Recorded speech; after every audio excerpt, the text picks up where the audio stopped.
जिन मुगलों के नाम से हमारे इतिहास को पाट दिया गया भाई, भर दिया, उसकी नरेंद्र मोदी ने पूरी सफाई करवा दी। क्योंकि लोगों को यह बात बहुत चुभती थी कि जिन विदेशी आक्रांताओं ने भारत को लूटा, हमारे मंदिरों को तोड़ा, हम पर अत्याचार किए, उन्हें हमारी इतिहास की किताबों में महान बताया जाता था। इन अत्याचारियों को महान बताने वाले चैप्टर स्कूल्स में पढ़ाए जाते थे। जब हमने पाठशाला में मुगलों का इतिहास, सच्चा इतिहास बताना शुरू किया कि ये तो आक्रांता थे, ये तो अपने बाप को जेल में कैद कर देने वाले थे, ये तो मंदिर तोड़ने वाले थे, तो कई लोग शॉक्ड रह जाते थे कि अरे बाप रे, ये सब तो हमको पता ही नहीं था, पाठशाला से पता चला। लेकिन अब बच्चे ये सब पढ़ेंगे, ये सच जानेंगे। ये इतिहास हमको आपको पढ़ाया गया, लेकिन सच कुछ और था। और ये सच क्या है, ये अब स्कूलों में बच्चे पढ़ना शुरू करें। 8वीं क्लास की सोशल साइंस की किताब exploring society India and beyond है। इस किताब के पेज नंबर 36 पर मुगल शासक बाबर के बारे में बताया गया है। बाबर को बर्बर, तुर्क, मंगोल शासक और सैन्य रणनीतिकार बताया गया है, जो समरकंद से भागकर भारत आया था। किताब में लिखा है कि 1526 में पानीपत की लड़ाई में इब्राहिम लोदी को हराकर बाबर ने दिल्ली पर कब्जा किया। इसमें लिखा है कि बाबर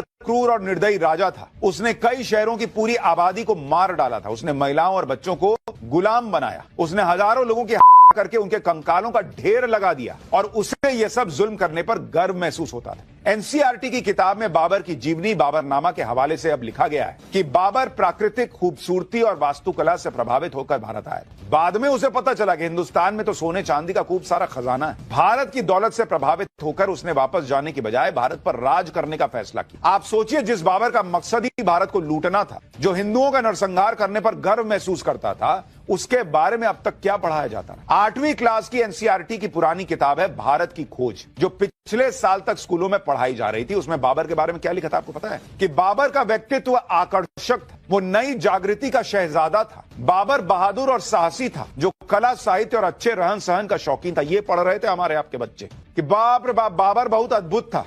हिंदुओं को मार मार के कंकाल का ढेर लगा दिया। ये पढ़ाने में शर्म आती थी, और शर्म आती थी तो पढ़ा कह रहे थे। बाबर भारत को लूटने के लिए रुका था, ये बताने में शर्म आती थी तो पढ़ा कह रहे थे। अभी तक स्कूलों में बच्चों को बाबर की तरह ही अकबर के बारे में भी बताया गया। नरेंद्र मोदी ने वो भी चेंज कर दिया कि सच बताओ।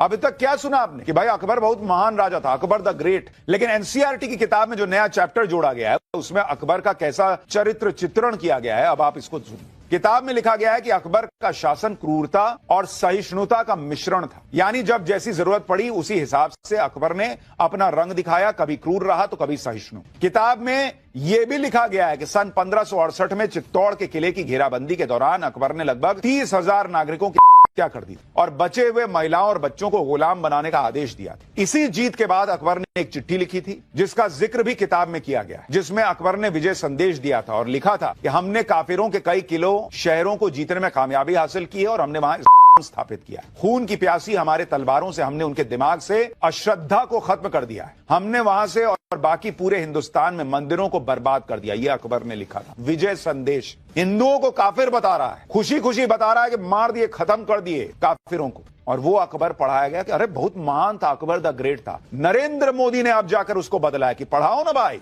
पढ़ाओ कि अकबर ने जो अच्छा किया उसको भी बताओ, लेकिन ये तो बताओ कि कैसा था।